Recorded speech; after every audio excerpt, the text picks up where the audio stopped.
Welcome, welcome, welcome to all our Blog Talk listeners, our Blab viewers, and our website watchers. We appreciate you taking time out of your evening to join us on tonight's show. I am Laura Shay Sadler-Lovett, the owner of Codes to Diamond, and I am a healing transformation coach. I primarily help women who've experienced sexual assault through an emotional and healing process. And I am better known as Fire.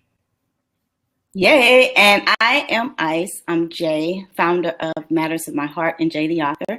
Matters of My Heart is an emotional support program that works with victims of abuse and domestic violence or sexual assault, and that's what we do. So thank you, everyone, for joining us tonight on the web, on our websites, on Facebook, or calling into the radio, wherever you are. Thank you for joining us tonight. We are so excited to, let me give you the microphone on the radio, Shane.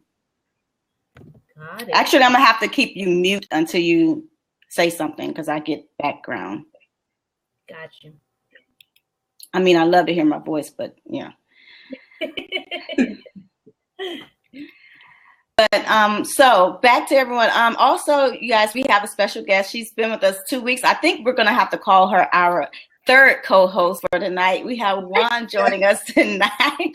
And her partner Johnny. Hi, Juan and Johnny. How are you guys doing tonight? Hey, hello. We're doing great. Looking forward to talking. Yes, thank you for joining us tonight. I'm so excited because tonight we're talking about Sheeple, and actually Juan brought this terminology up in our last blab last week, and I didn't know what the heck it was. And I'm like, okay, that sounds interesting. So yeah, I am so excited because I've been waiting since we started blabbing to get into the conversation of church and what happens in the church. What are our experiences in the church? So without further delay, thanks everybody for joining us. Feel free to call into the radio show. I have that up. I have Blab up. We are doing it tonight.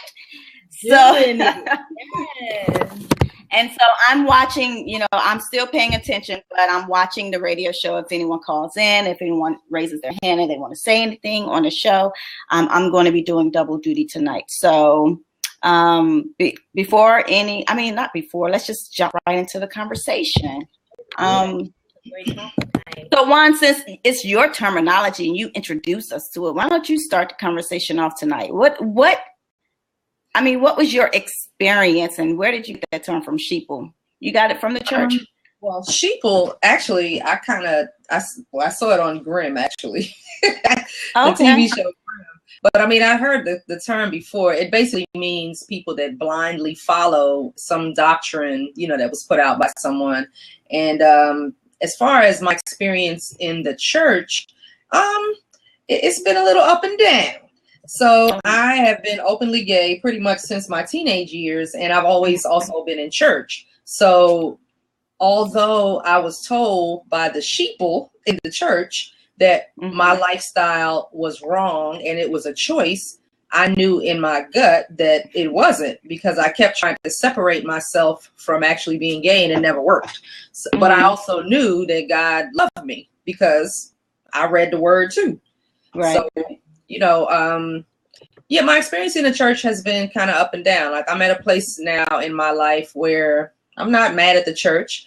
I do have a relationship with God on my own, which is what God directs you to do anyway, because you really can't trust someone to interpret the word of God for you, because everyone is unique and everyone's relationship with God is unique. Oh, that's good. So that is the term sheeple means that, despite what you really feel in your gut and you have that connection, you ignore that and go with what everybody else says. And that is basically the meaning of the word sheeple, and I'm the total opposite of that. I've always been that person that questions everything. That's good. I wanted to share the definition of sheeple. I like going to the Urban Dictionary. I don't know why, because it's, to me, maybe because it breaks it down to terms that I can understand, so like words I can understand. I need you to break that all the way down.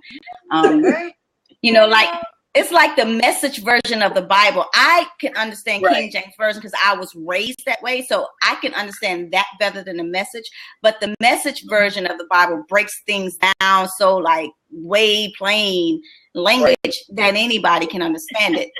And even though I understand it, I get it more from the King James Version. But anyway, so I go to the Urban Dictionary when I want to see what we call things. And so Sheeple's, the definition of, first of all, Juan, I seriously thought you made that word up because that you are so notorious for making shit up. And so I'm like, dang, that's kind of cool. You know, people in the church, you know, that I got it. But then it's like, it really is a word. You didn't make it up. So then I had to take that, you know, that credit back from you because I still take the credit, you know. So it's something new, honey. I was like, Sheeple? What? Right. I never heard of Sheeple, but I think it's brilliant. And so the Urban Dictionary says people unable to think for themselves, followers. And then there's a word I don't know how to pronounce or know what it means, so I'm not going to say it. And then it says those with no cognitive abilities of their own. I'm like, dang, that's kind of tough.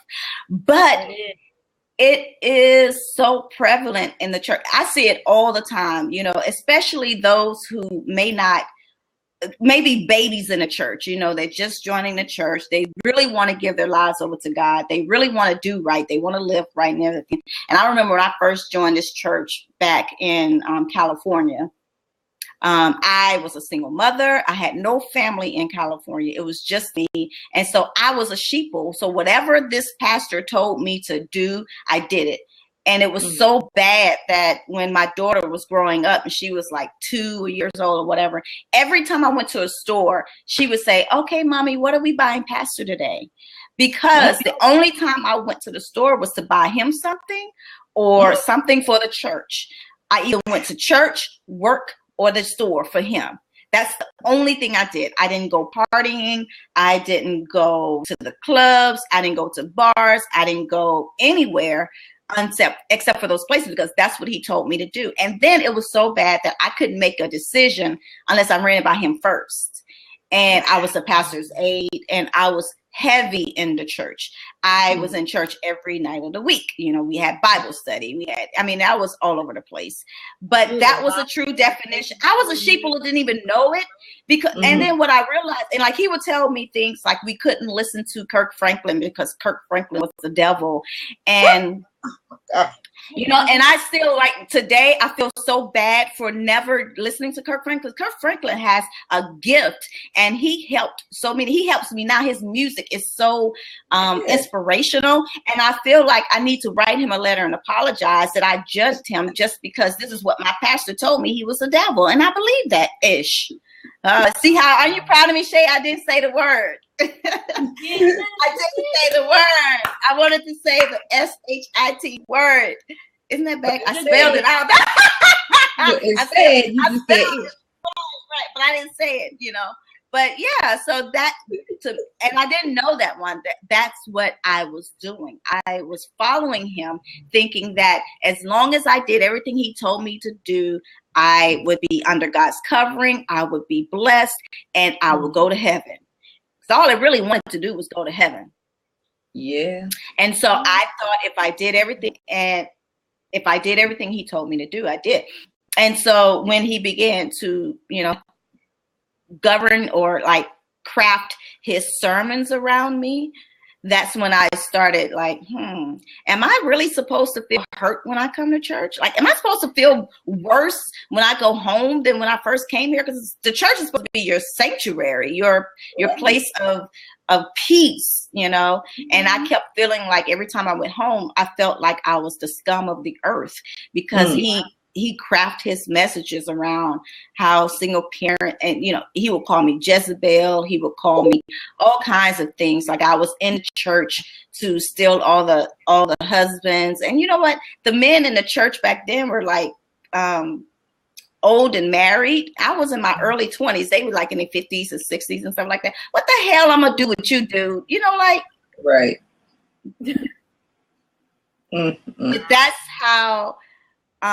That's how I was treated.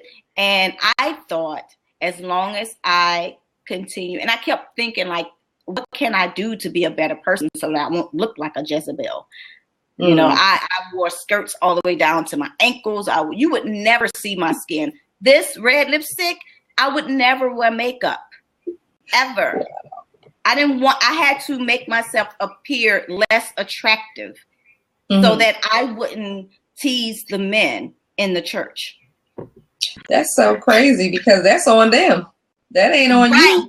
But you can't help if you fine. That's it. But see, I didn't know back then.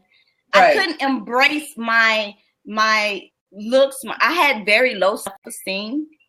And so I couldn't embrace who I was because he was telling me I was a tease and I was a Jezebel. I had this Jezebel spirit and I was put there to distract the men from being men of God. Man, I should mail them a middle finger right now, but then God won't like that. No, don't do that. Don't do that. I ain't gonna do it. Do it next week. Not do it next week. I'm trying to get to heaven. I don't know about you. Right. Like, I'm trying to get there. Yeah. It's funny you say that. Because when I was in Okinawa, there was this church and it was pastored by a Marine and his wife was a civilian. And most of the wives in there were civilians, and I was a female Marine.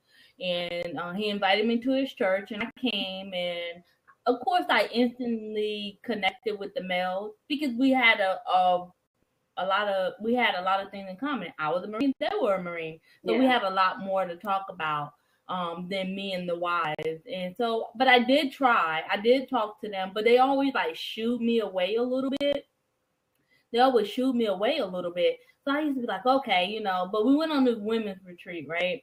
And they invited me, and I just felt kind of odd, but I went anyway. Like, at the time, I talked to my ex-husband. He was like, no, go. So I went, right? Now, mind you, my ex-husband didn't go to church with me. So when I went to this little retreat, they were like, oh, we feel like you're trying to take our husband because your husband never shows up and you're always talking with our husband and you don't never talk with us. And I think was like, whoa, first of all, we have more in common. I'm a Marine, they're a Marine. We're usually talking about work. Secondly, when I try to talk to you, y'all always make it feel like I'm like, what is it? Like, y'all always make me feel like less of y'all. Like, I felt like I didn't belong with you guys. Wow. They were like, yeah, because you always come to church and you don't never have your husband and you always talk to our husband. I said, look, I don't want your husband. Right. They're not that attractive. Anyway, you can keep them because I have one at home. And if this is how you feel, I'm done. And I literally stopped going to that church. And then when like maybe a couple of weeks went by and I seen the pastor and he was like, why you stop coming to church? What's going on, man? Everything all right at home? And when I told him what happened, he was really taken back by it. Like, I can't believe the women of the church came at you like that. And that was on their behalf. And then I just stopped going. I seen him around, always spoke, seen his wife. I even spoke to her. But I guess that Sheeple cloth never really fit me. Yeah. Because it was like, if I feel offended, I'm just going to go. I'm done being in places where I don't want to be or feel unwanted. Yeah. Mm-hmm. So, yeah, that's crazy. Really. Wow. So, okay, let me tell you, when you were talking about the spirit of Jezebel, it reminded me of an incident that I had in church. It was this little offshoot church that my mother had started going to. The guy had kind of broken away from the church that everybody had kind of grown up in. And he was a, pretty strong dude, like very masculine or whatever. And, I said, I'm curious. I went to check it out. And he had an altar call and they were talking about the spirit of Korah, which is the spirit of rebellion, right? Yeah. So I didn't even know about that until that day. So he called everybody down to the front.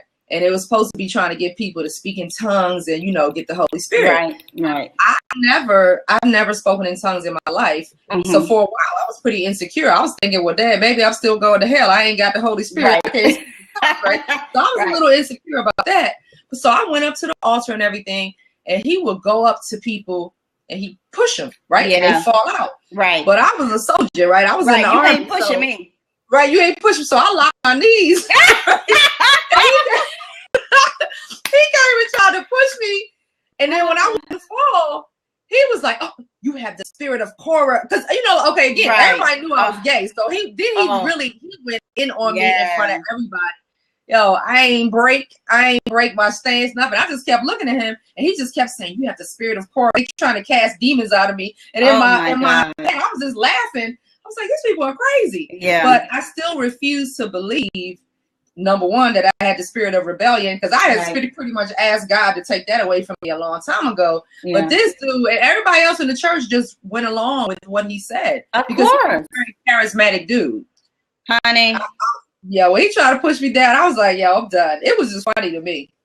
I mean, it's just it's so sad though. And I mean, the mothers in the church moaning and saying, Jesus, help her, save her. I'm like, I'm the only one in here that don't feel like I'm in the Twilight Zone. Like, what the hell is going on? Exactly. I was talking to Levi about that earlier. So I really wanted a minister on a call tonight, because I really wanted someone who was ordained to give us answers as to why do they act like that in the church.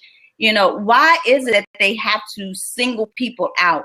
And this whole praying on and laying on their hands, that's cool. But if that person that you lay your hands on, first of all, you better understand what transference of a spirit is. So you better understand that, first of all. But second, it's really about having a relationship with God yourself. So before I allow any man or woman who is called and ordained by God to put their hands on me, they probably have more hell in them than I do. So basically, when you touch someone, you're transferring your spirit. So you better make sure that you have the Holy Ghost and you understand this. And let me talk about Holy Ghost for a minute. Just because you don't speak in tongues, Ron, or anybody else that's listening, doesn't mean that you don't have the Holy Spirit. True. I know that now. I've spoken in tongues, honey. I was like the biggest hellion in the church, and I spoke in tongues. That don't mean nothing. True. It used to, but it doesn't mean ish anymore. It really is about having that personal one-on-one relationship when when God speaks, it's not affirmation, it's confirmation. It's not something that you heard for the first time and it feels good and it makes you feel good and then you want to do it. No, it's confirmation because he already said it to you once before. So it agrees with your spirit. But if you don't understand what they're saying to me, and preachers used to say this stuff over me all the time. They used to prophesy over me all the time. Some things were from God and I received it. Some things I said, okay, well, thank you, God, that they saw that. I don't know what that is, but I'm gonna put it to the side and let you work that out. Right. It's about that relationship. That's the bottom line. That's all I want to say. Sheeple is a dangerous place to be in. It is a dangerous place. That's how people get caught up in cults. Absolutely. But isn't that the same thing, though? I have family members who choose. Let me see. I think I can hear you. I think. Go ahead, Johnny. That's a good question. Johnny, okay, I have family members that choose to be in cults because I know they know the difference, because my mom raised us in a type of cult. Then she got freedom from the cult. Mm-hmm. And so she taught my sisters and siblings what it was like to be free. And my siblings went back to the cult because they needed that. They needed the rules. They needed that being held all the time, being in church 7 days a week. That they needed that structure. They needed that structure. And they went back to that. And and all I can say, these are the same people who were the biggest hellions in the world. And now they are blindly leading. They are blindly following exactly what their pastors are saying. They can't do anything outside of what their pastors are saying. Wow. Crazy. They can't make any decisions. They can't do anything. if they have to ask their pastor for everything.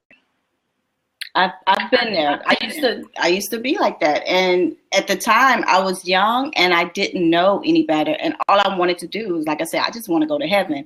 So tell me what I need to do to get to heaven, you know, because I know I made a lot of mistakes in the past, so I'm trying to right my wrongs by you know, doing everything that this pastor told me to do. Meanwhile, I said this in one of my Matters of My Heart speeches. I was really being molested by the church. And that's heavy, right? That's heavy to say that a church can molest you. But I stand by my word. I was being molested by the church. It happens. And it happens mostly when the preachers take advantage of the sheep. I remember one time I was sitting in church and I that was my cue to have left back then. But I was sitting in Bible study. This was Sunday school. The pastor stood up and he said, well, God is not going to talk to you unless he talks to me. He gives me the message and he gives it to you. Wow. I get it from heaven and I give it to you. He's not going to give you a message. He's not going to give you a message you sitting in the pew. He's going to give it to me. So basically he was saying, I'm God. Right. And what happened was when he said that, one of the ministers on his minister roster or whatever, he stood up, closed his briefcase, looked back at his wife and said, come on, let's go. Yes. If you think you're God, this is not the church we're supposed to be in. He got up and left the church, and everybody in church was like, oh my God. If I had known now, if I known then what I know now, I should have followed him. Right. Because basically what this guy was saying, what this pastor was saying, is that God only speaks to me. Right. And that's how he had the power and the control over the members there. Mm-hmm. Now you should, it's, whew, and so this is why I really wanted a minister on the call with us, because I want to know, like, how do you know that this church is spreading, it's very unhealthy. You know that he's abusing his power. He's misleading the people. He's misinterpreting the Bible. But the people are still there. And there are some really innocent people. I think Sheeple, some of them just want to be ignorant. But some of them really in their heart, like me, I was young. I really wanted to go to heaven. What do you do with the people that are following them? And like you left because you got the revelation that this is not of God. What about those that stayed? Like, how do you help those people? How do you show them that this is really unhealthy? It's not of God. Or can I say it's not of God? You know what I'm saying? I'm being judgmental too. Well, I think I remember back in the day, I used to watch Fred Price. That was like the first televangelist I ever watched. And he used to always say, read the text for yourself. Don't listen to me. Read the text for yourself. And a lot of people are lazy. They don't want to read the text. Even though we have 12 million translations. I know, right? People still act like the King James version is the only thing out there, or I don't understand. And they just rely on the preacher. So unfortunately, they are, like you say, want to be ignorant. That's really what it boils down to. I mean, the only thing you can do is, again, I try to explain to people with common sense. Okay, well, you know, the word says X, Y, and Z, and either they receive it or not. Some people are not ready to receive the fact that, you know, they're listening to lies. They like the lies because it satisfies something that they're missing, I guess, you know, or that they need. They think that they need the rules and regulations or whatever. Sometimes it's self-abuse, though, too, because they already feel so bad about what they've done. And they're getting reinforced in the church that they're unworthy, that they sin, that there's nothing. And so that they are so bad and that they need to be redeemed. And the only way they can be redeemed is by following this pastor. Or following this denomination. That they are going to continue to follow. And everybody is, bottom line is everybody wants to go to heaven. Yeah, true. That's it. And I want to say this for our listeners and our callers and everyone who's listening. I'm not saying that all preachers are bad. I'm not saying that pastors should not be respected. I do respect them in their role as a pastor. But what I'm saying is go the extra mile and learn the word for yourself. Learn what a relationship with God is for yourself, because what that pastor is doing is supposed to be teaching you what the word is. But that relationship that you have with God should be a personal one, and it should not be guided by someone else. Either it's a mother in a church or whomever is leading you. Get to know God for yourself. That's what I'm saying. So don't lose respect for the man of God. Just shoot. So the question I have is, do you feel like Sheeple defer people from having that relationship with God sometimes? Because like most people, when they go to church, it's so they can, because they want to get closer to God, or they're learning how to get closer to God. But when they run into these sheeple and things, that could turn them away, and that can stop someone, or not even stop, that can prolong them getting a relationship with God. Because you want God, He's gonna come for you, He's gonna make a path, He's gonna give you free will to come to Him. But of course there'll be roadblocks. So those sheeples could possibly be stopping someone from coming to God. Yeah, I don't know. I would say, like, if I went into a church for the first time, I've never been there before, and I'm just visiting, I don't really pay attention to the members. I pay attention to how the church is structured. I pay attention to the pastor. Where is he doing praise and worship? That's important. I want to know, are you praising and worshiping too? I want to know where he is. I want to know how he is when after service. Are you greeting the people of God, or did you go back to your office, or are you, rushing off to an? I mean, I watch those things. I watch to see how connected he is with the people. And hey, I don't like big churches because I feel like I get lost in a large church. So I like that one-on-one, or like that small community. But then again, that's where, I don't know, I guess mess is everywhere. In a big church, small church, medium church, it is where it is. Everywhere. It's at all. It's everywhere. But I was talking to Levi tonight because I really wanted him to call in. I really wanted a minister's thing. And I was talking to him tonight, and he was like, you know what we forget as members of church? Okay, who is Madhouse? Madhouse Bull. That made me think of like the drink. But he's from Chicago. Okay. He just said the ideal of a God is a childish. The idea of a God is a childish superstition. Can you elaborate on that? Elaborate on that a little bit, because how I'm receiving that, you may get blocked. I'm just saying. Don't come in with no craziness. I just want to make sure that we understand what you're saying, because we all believe in God in this blab. The people that are here now, we believe in God. So what are you saying? Anywho, I'm going to keep going. What Levi said was, what we forget as people is that when we go to church, we're going to. For what reason should one believe in a deity? Oh, this is the wrong blab. This is not about do we believe in God and a deity and all that kind. We do believe that there is one God. Exactly. So we're not questioning if there is a God at all.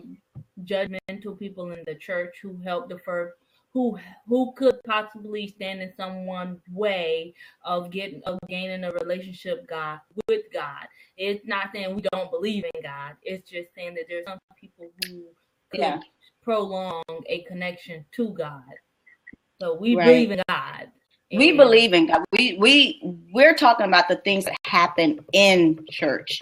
And so what Levi was saying is that what we forget is that we're going to church where everyone is sick. It's like going to the hospital. We go into the emergency room and we expect people to be nice, but you're going because you're sick, and you're going to a place that's supposed to heal you.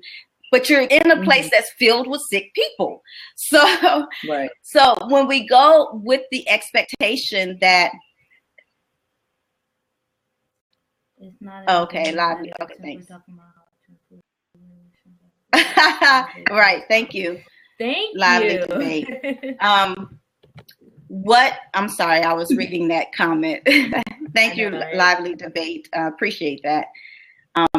So what I'm saying, what he was saying, and the point is that we forget that the church is a place of refuge, but only if you're well, then why would you go to church? You go right. there because you're sick and you're looking for help. You're looking for healing. You're looking for all these things. And so you're not the only one that's in that space. Everyone else is in that space too. So don't go with the expectation that they're going to treat you a certain way. They're learning the same thing that you're learning. Mm-hmm. And I'm probably saying it the wrong way because that's why I wanted him to get on and say it the way he said it to me, because I got it when he said it, but me interpreting it sounds all crazy to me. No, we got it. We got it. No, I mean, it's sick people there. It's, and unfortunately, well, as they say, hurt people hurt people. So yes. Yeah, so if you're in the church and you happen to be, unfortunately, you might be in a place where you're still hurting, and you want to make yourself feel superior by, putting someone else down. Yeah. For instance, me being openly gay and going to a non-gay affirming church, girl, they look at me like, "Why are you here?" I'm like, "I'm here, just the same way you are. I'm trying to hear the word of God." Right.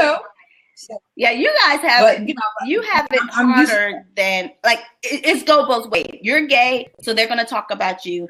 I'm a Jezebel. I'm young and I'm sexy, so I'm a Jezebel. So they're going to talk about. Right. It's almost like they have to find a label of something negative, something wrong, in order for them to feel like, okay, I can help you now.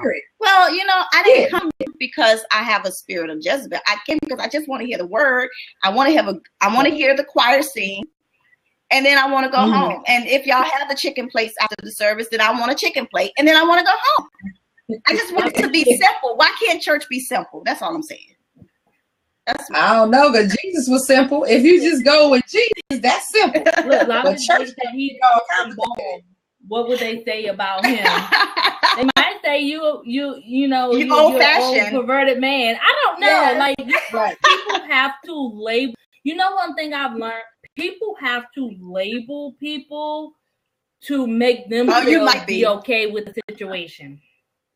True. Exactly. They have to label people for themselves. And it's not even about you understanding me or it's not even about you making me feel good.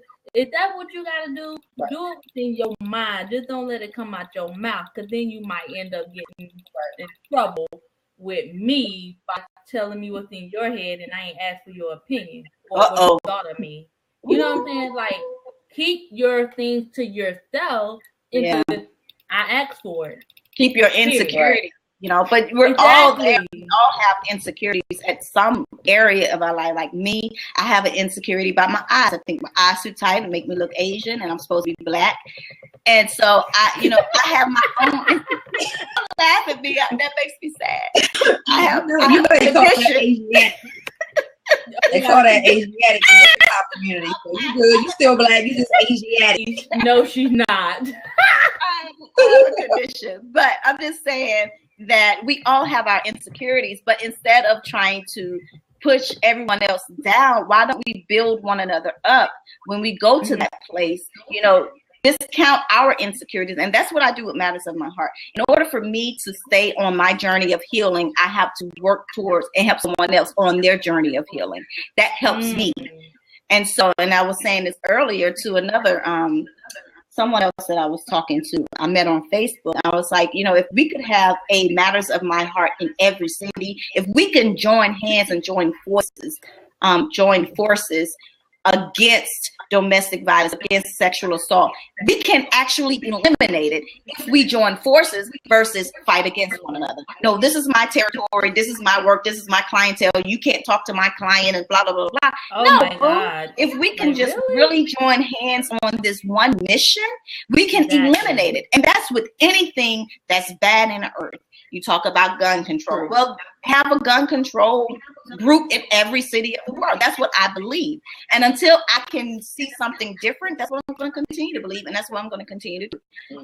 So, and I was thinking earlier, Laura Shay, like I have you in Virginia, we're in Maryland. I have a friend in New York. I have a friend in Detroit. That's 4 states right there. We got Michigan, Detroit, Maryland, and Virginia covered.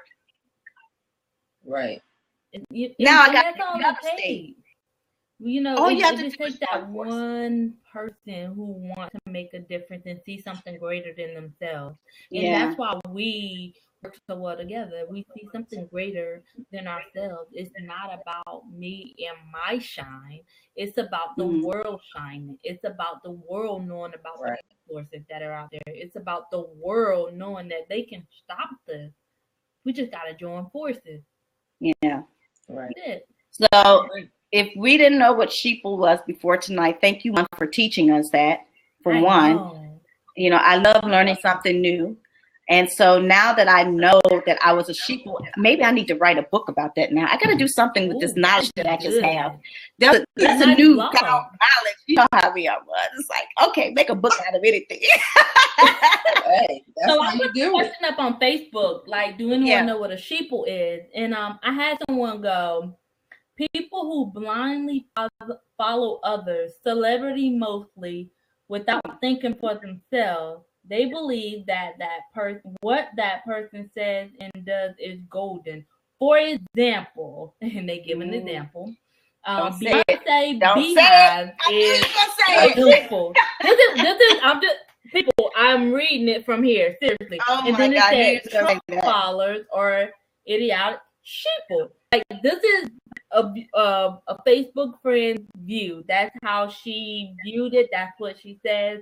I don't think it just belongs to celebrities. It might be known more through celebrities because they're in the limelight, but I don't think it's just it's just tailored to them. It's just because they're in the limelight, you see it more.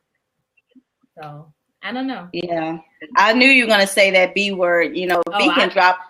She can drop an album with no promotion. Look, Beehive, don't come for me. We do not want our show shut down. Beehive, so y'all good. I'm part of the Beehive. Right, don't shut us down. Beehive, look, Beehive, don't come for me. I was just reading what someone said. If you want to go after that money, you go on Laura Shay's Sadler-Lovett page, find that question, look for that comment person who did that, and move on. But that just brought up that's a very good question I just have now. What about her? What about Beyonce? What about Beyonce that has people so infatuated with her? I'm not one of those people, so I can't answer. Juan, you're a Beehive. I mean, I like Beyonce. I like her. I watched her from the beginning to now, and from the first note I ever heard her sing, I was like, "Oh my God, who is that?" I love Beyonce. Yeah, I mean, for me, that's when I first heard that song when she was on the Austin Powers soundtrack. I was in like a store, and they were playing. I had to stop. I was like, "Who is that?" I could just tell the energy. Her energy was good. I just felt like she was, good. But in the beginning, as she started out, to me, being kind of ghetto, and I've seen her evolve in now, and I like the truth in her music. Although a lot of her stuff comes from other people, like she kind of spotlights a couple of Nigerian poets and stuff like that, other artists, and I like that about her too. Yeah. And even when I try to hate on her, the stuff just starts growing on me. Yeah, I mean, like some of her songs really do have a great message. And there's some that's like the one where she was dancing on a chair. She was in a hotel room. And that's what I was talking about. 7-Eleven. That's 7-Eleven. That's the 7-Eleven one. And where I used to say, I said, I think that was a joke, and it just took off. I think she was in the room like, you know what? I could make a song about anything. Thing. I put my hands on all that, and it just went viral. And that's what I think. That's why I like her, because I think that started out as a joke. That couldn't have been no real concept. That could not have been. But it's so funny though, because like let someone else who doesn't have the notoriety that she has, does not have the platform that she has, come out with something like that, and they would be clowned. But this girl can do no wrong because she has that much power. It's almost like she has more power than the president. Game on point. Because she gives you ghetto and she gives you beauty at the same time. So some people like that. I like that. She gives you hood. And what about the Kardashians then? What about them? We getting real deep tonight. I can't say I don't like that. I respect their pimpology because they some straight pimps. I mean, mother. I respect that. Chris, but I don't like them.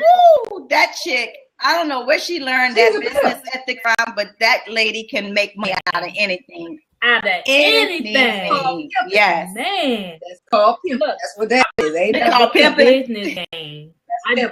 I respect their business game. I respect their hustle. You know, they're about their money. You know, they're not worried about what nobody is saying about them. And if they do work with people saying about them, they make money, right? Like they take exactly, and then they turn around and make off of it. So it's like whatever, you know. So, but what makes them different from? So they have their own sheeple. Can we label the followers? Can we label the Beehives as sheeple though, or can we label them as fans? No, the Beehive. They some shit. I don't know. Nah, them sheeples. Because they be going in. Like, they just take one thing and run with it. Wow. They are serious about it. Honey, they would threaten people over Beyonce. You don't have to do dirty work. They will do dirty work.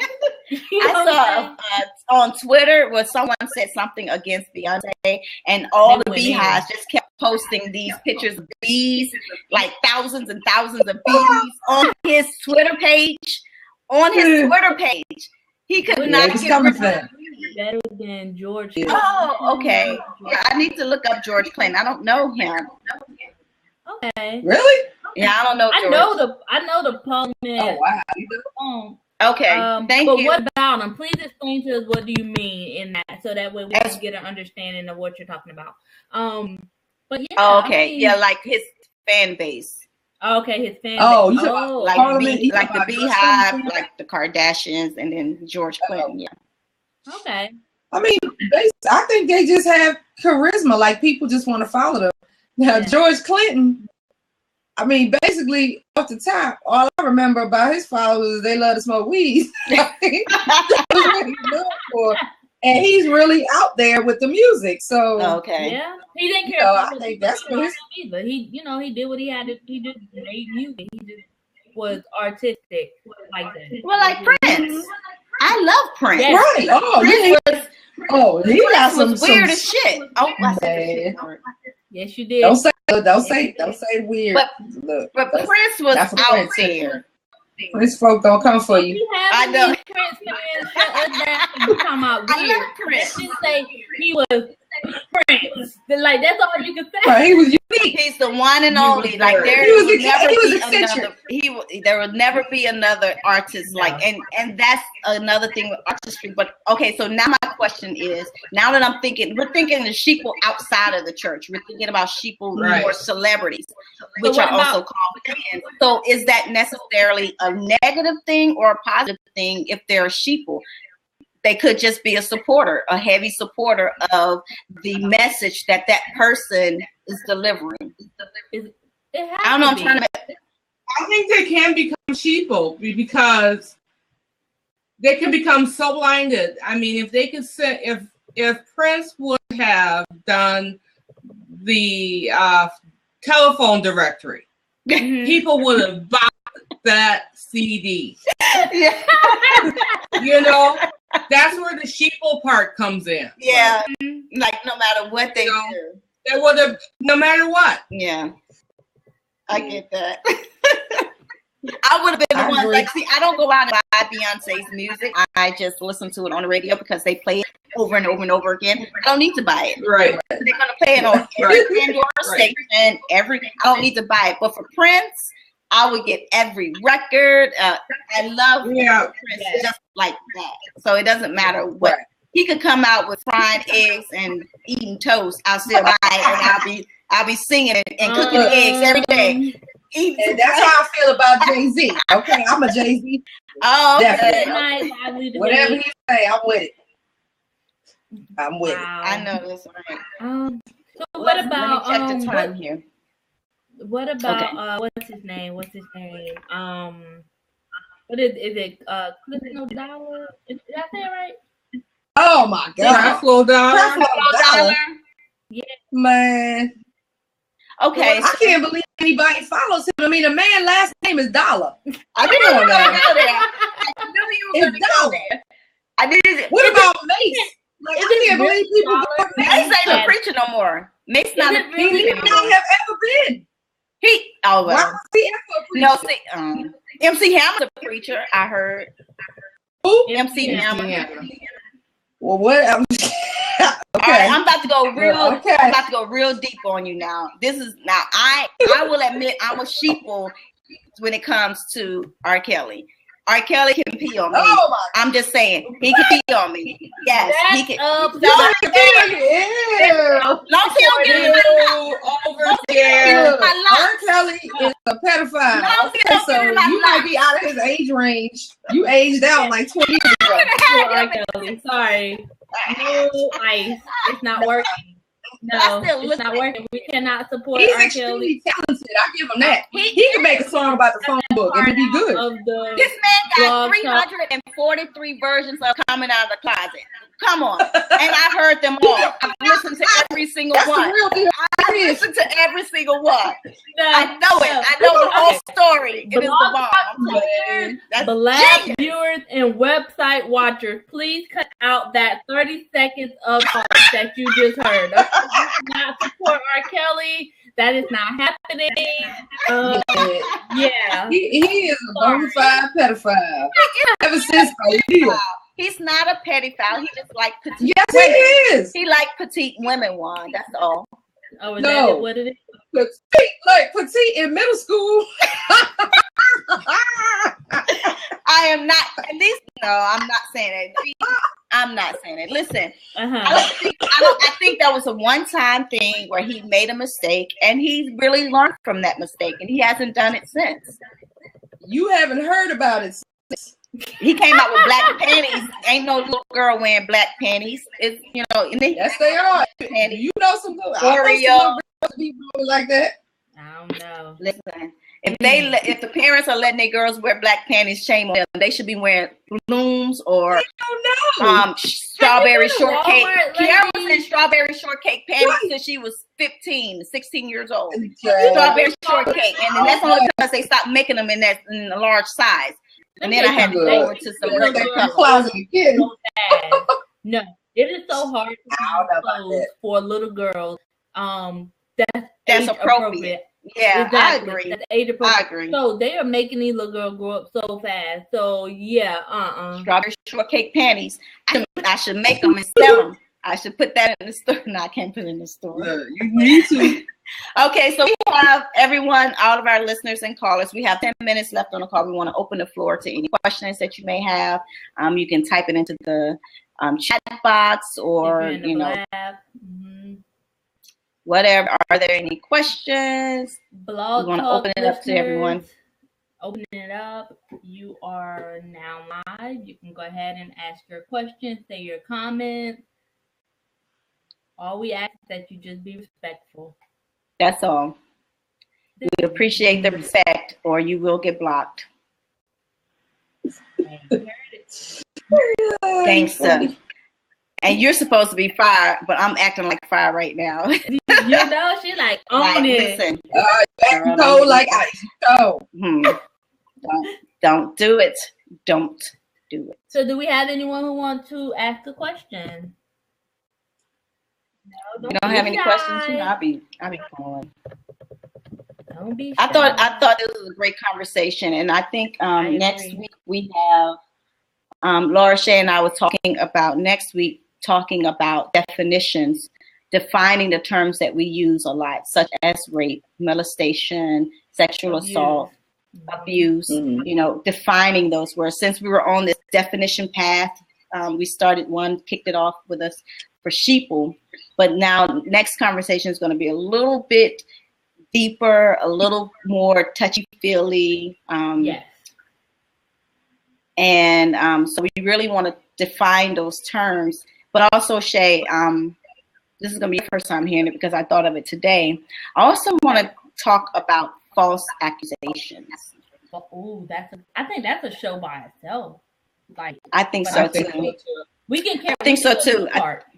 I think I want to, in the beginning, we can talk about definitions, but in the second part, perhaps talk about what happens when women make false accusations of being raped, because that really taints the ones that are really raped. That's probably why we victims get the treatment that we do.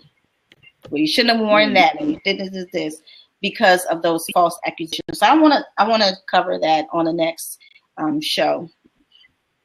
What do you think? That's going to be really deep, because that's a good time. It's like when you know better, you do better. So when people actually know the information, it's now you have no excuse. And I think that's part of the I know that it's part of the reason why we have the stigma of the rape culture and things like that. It's because they don't want to know better. Because if I don't see it, I don't hear it, I don't have to worry about it.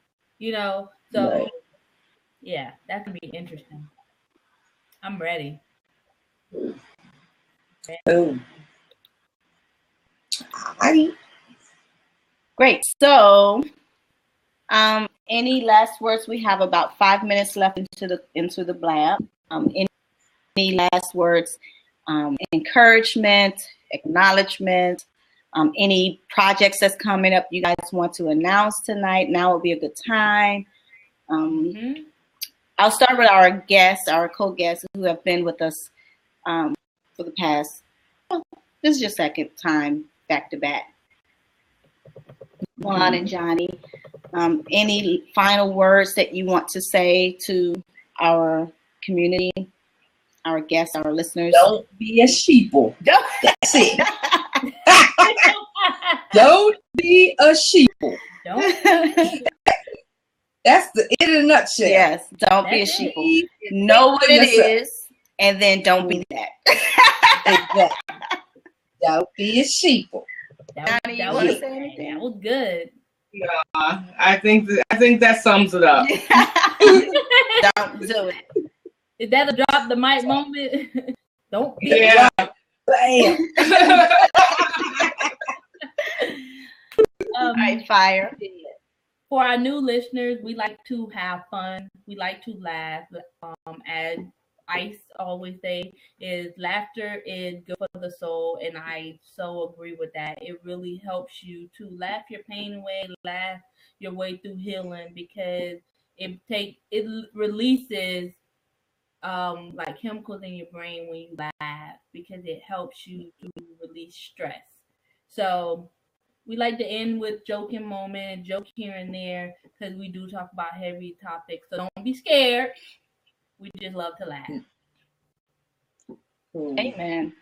I just said that in church. I thought I was in church for a minute. Oh, yeah. Right. Amen. And so we're going to end the call a little early tonight, 4 minutes in, but we're going to end a little early night. Thank you guys for joining us. We appreciate all of those who are watching, whether you're watching from afar or whether you're watching near. We know that you're out there. We know that you're listening. We know that there's something that we're saying because you keep coming back every week.